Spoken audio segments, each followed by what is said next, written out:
नमस्कार, मैं अमर उजाला से अर्जुन रिछारिया। आज हम इंदौर में हैं। इंदौर के अटल गेट वाले क्षेत्र में हैं। ये क्षेत्र बहुत पुराना क्षेत्र है, इंदौर का पुराना बाज़ार इसमें आता है और लंबे समय से यहाँ पर लोग रह रहे हैं।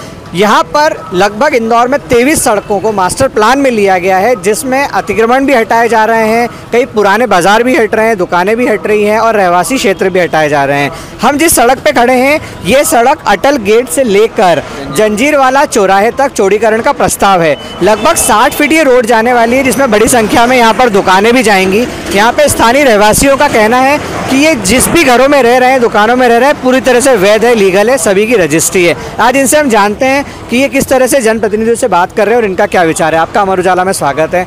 आप लोग यहाँ पे कब से रह रहे हैं? हमारे तो पैदाइश ही यहीं की है। हाँ, शुरू से हम लोग यहीं पर। हमारे सन 64 में ये कॉलोनी डेवलप हुई थी। जब से हमारे बाप दादा सब यहीं पर रह रहे हैं। ये हाउसिंग बोर्ड ने बनाया था? ये हाउसिंग बोर्ड ने बनाई थी 1964 में। हाँ, और हाउसिंग बोर्ड ने जब ये कॉलोनी डेवलप करी थी तो उस हाउसिंग बोर्ड के नक्शे में ये रोड मात्र 50 फीट का है ना। हमारा जो मकान है 20 बाय 50, 20 बाय 50 के मकान है। और इस इधर के मकान से लेकर सामने वाले मकान तक की जो जगह है वो 50 फीट पूरी क्लियर मिल रही है। अब ये लोग बोल रहे हैं कि हमें 60 फीट चाहिए ये रोड। अब 5 फीट इधर तोड़ेंगे, 5 फीट इधर तोड़ेंगे। 5 फीट तोड़ के आखिर ये साबित क्या करना चाहते हैं? आगे पूरी 80 फीट रोड है, वहाँ पे अटल द्वार के, वहाँ अटल द्वार से लेके मंदिर तक 80 फीट पूरी रोड है। वहाँ से लेके अपना जंजीरवाला चौराहे से लेके लक्ष्मी मोड़ तक 60 फीट पूरी रोड आ रही है यहाँ तक। फिर बाकी 20 का टुकड़ा है, 50 फीट पूरा क्लियर मिल रहा है। इसके बाद भी ये लोग बोल रहे हैं कि हमें 5-5 फीट दोनों तरफ से चाहिए। आखिर 5-5 फीट में लोगों का इतना नुकसान करके चाहते क्या? जितने की रोड नहीं उससे ज़्यादा तो लोगों का नुकसान हो जाएगा। आपका पूरा नाम बताइए। अजय सालुंके। हमारे साथ यहाँ पे बड़ी संख्या में रहवासी हैं। कितनी दुकानें प्रभावित होंगी यहाँ पर और कितने रोजगार प्रभावित होंगे इससे? सर, यहाँ लगभग 100 के लगभग दुकानें हैं। 185 और 185 मकान हैं जो एमपी हाउसिंग बोर्ड ने यहाँ लोगों को दिए हैं और काफ़ी समय से हम यहाँ निवासी हैं। ये एमपी हाउसिंग बोर्ड ने मकान दिए थे। गरीब बस्ती के लोग हैं, मिल मजदूर के हैं, जैसे तैसे करके ये हमने लोन लेके ये मकान बनाए। प्रत्येक मकान पे 30 से 40 लाख रुपए का सर कर्जा है। अगर इस बीच में अगर ये टूटता है तो हर आदमी को 10 लाख रुपए का फिर से कर्जा लेना पड़ेगा, जिसकी वापस से 10,000 रुपये किस्त आएगी। तो 40,000 रुपये तो आदमी भर नहीं पा रहा, वो 50,000 रुपये कैसे भरेगा सर? कोई मानने को तैयार नहीं है। ये कह रहे हमें 60 फीट चाहिए और रजिस्टर्ड मकान अगर तोड़े जाएंगे तो फिर किस चीज़ पे हम विश्वास करें? आपका पूरा नाम बताइए। देवेंद्र सिंह सिसोदिया, नेहरू नगर। हमारे साथ कुछ महिलाएं भी हैं इस क्षेत्र की, उनसे भी हम बात करते हैं। यहाँ पर जो सड़क चौड़ीकरण का प्रस्ताव है, जिस तरह से यहाँ पर हमने देखा कि बड़ी संख्या में महिलाएं भी दुकानें चला रही हैं, बहुत सारी साड़ियों की दुकानें भी हैं। तो आप लोग क्या सोचते हैं इस विषय में? हम लोग ये सोचते हैं कि ये जो भी हो रहा है ये गलत ही है एक प्रकार से, क्योंकि हम लोग मतलब मजदूर वर्ग से सब लोग यहाँ पे मजदूर क्षेत्र है और काफ़ी समय से लोग यहाँ पे इससे अपनी उपजीविका चला रहे हैं।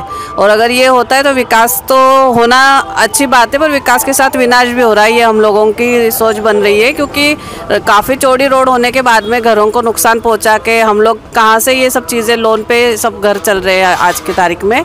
तो फिर से यही शुरुआत अगर होगी तो 20 साल फिर से हम लोग पीछे आ जाएंगे। तो हम लोग तो बिल्कुल इसके लिए तैयार नहीं है कि हमारे घर तोड़े जाए और हमको वापस से रोड बनाए, अतिक्रमण हटाए। इसके लिए हमारा विरोध नहीं है। हमारा विरोध सिर्फ हमारे घर जो तोड़ने के लिए चल रहा है, उसके अलावा हमें और भी कोई शिकायत नहीं है। जी, मेरा नाम जयश्री कोचले है।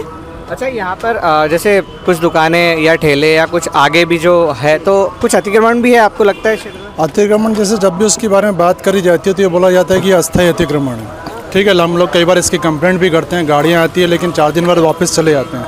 तो उस बारे में उस तरफ जिम्मेदारों को कोई ध्यान नहीं है। जो भी जिम्मेदारी जिन लोगों की बनती है उस तरफ उनका कोई ध्यान नहीं। वो लोग अतिक्रमण ला करके बैठे हैं, जिनकी वजह से सड़क जो है बाधित होती है और ट्रैफिक जाम होता है। यहाँ पर ट्रैफिक मैनेजमेंट की अगर बात करें तो जहाँ जहाँ भी जंक्शन होता है वहाँ पर ट्रैफिक जाम बैठता है। मतलब देखा जाए तो अगर नॉर्मल वे में सीधा जो ट्रैफिक है वो बहुत आराम से चलता है। यहाँ इतने पर्याप्त सड़क जो सोड़ी है।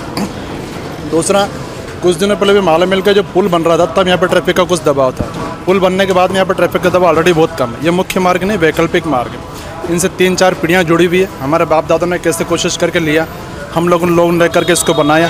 आज मेरी 3rd जनरेशन है, मेरे 55 साल की उम्र, मेरे बच्चों के शादी ब्याह के बारे में देखूं कि मैं वापस से वहाँ चला जाऊँ 50-60 साल पहले, जहाँ से मेरे बाप ने शुरुआत करी थी। आप लोगों ने, हमारे साहब आपका ने, नाम बता दीजिए। महेंद्र शर्मा। आप लोगों ने स्थानीय नेताओं से, जनप्रतिनिधियों से बात करी या कुछ अपनी बात पहुंचाने का प्रयास करा? आपकी बातचीत हुई यहाँ पर? हाँ, हमारी काफ़ी नेताओं से भी बात हुई है, हम महापौर जी से भी मिले, पर अच्छी तरीके से कोई आश्वासन हमको उन्होंने मतलब बस बातों के बाकी लिखित दिया, हमको लगे कि हाँ कुछ हमारे लिए हो सकता है, ऐसा उन्होंने कोई आश्वासन हमको नहीं दिया। जैसे बता रहे कि यहाँ पे ट्रैफिक जाम बहुत ज़्यादा नहीं लगता है, तो सड़क चौड़ीकरण का कारण बताया होगा? वैसा तो बस विकास के लिए, पर उस विकास का हम पे कितना बड़ा आघात होने वाला है ये तो वो नहीं समझ पा रहे हैं। जनता अगर इस तरीके से विकास दोगे तो जनता का तो नुकसान है, बाकी आपका बस आप शहर को विकास देने की बात कर रहे हो, पर उसका हमारी जेब पे, हमारे मन पे, हमारे बच्चों के फ्यूचर पे, हर चीज़ पे इसका असर होने वाला है।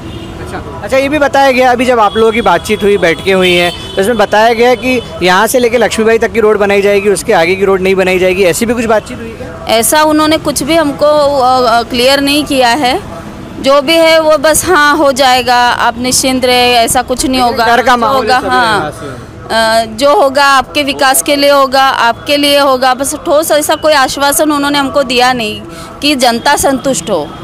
हमारी रातों की नींद, दिन के सब लोग अपना काम वगैरह सब छोड़ के इस चीज़ के लिए कि भाई हमारा घर किसी भी तरीके से हमको बचाना है।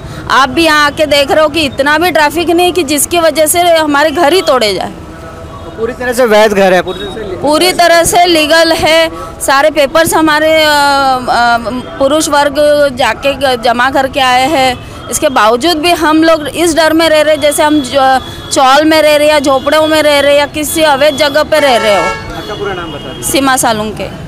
ये इंदौर का सबसे पुराना क्षेत्र है जहाँ लगभग लोग 100 साल से रह रहे हैं। ये 1960-65 के आसपास ये क्षेत्र बना था और उसके पहले भी आसपास का एरिया पूरा डेवलप था। इन सभी का कहना है कि ये जो पूरा एरिया है पूरी तरह से लीगल है, नगर निगम से नक्शे पास हैं, लेकिन इन सब के बावजूद यहाँ पर इन दुकानों को हटाया जा रहा है और यहाँ अतिक्रमण के नाम पर वैलिड जो लोगों के घर हैं वो भी तोड़े जा रहे हैं।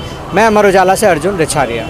अगर आप ये वीडियो YouTube पर देख रहे हैं तो हमारे चैनल को सब्सक्राइब कर बेल आइकन दबाएं और Facebook पर देख रहे हैं तो हमारे पेज को लाइक करें।